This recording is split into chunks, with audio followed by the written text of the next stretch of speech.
দেখতেছেন সরিষা ক্ষেত, কত সুন্দর সরিষা ক্ষেত, দেখতে অনেক সুন্দর। কিন্তু এই সরিষা নষ্ট হয়ে যাচ্ছে। এখানে সে স্প্রে করতেছে, হ্যাঁ, সরিষা ক্ষেতে স্প্রে করতেছে এই ভাইটি আমার। কি কারণে স্প্রে করছে তার কাছে শুনি।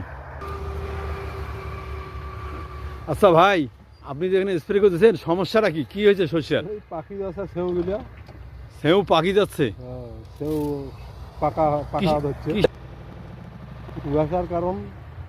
কুয়াশা এবং ঠান্ডার জন্য সেও পাখি যাচ্ছে না? এই স্প্রে করলে আশা করা যায় ভালো হবে নাকি? করা যায়, আশা করা যায় হবে।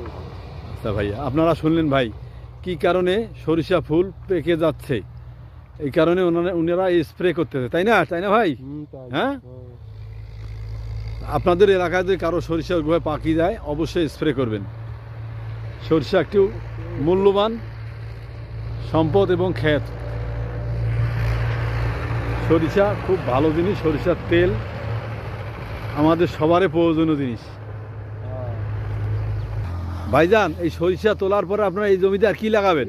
সরিষা তোলার পরে এই জায়গাতে এরি ধান লাগামো, এরি ধান, এই সরিষা তুলি এরি ধান লাগামো। আচ্ছা আচ্ছা, ঠিক আছে। তো ভাইজান আপনাকে অনেক ধন্যবাদ। আচ্ছা ঠিক আছে।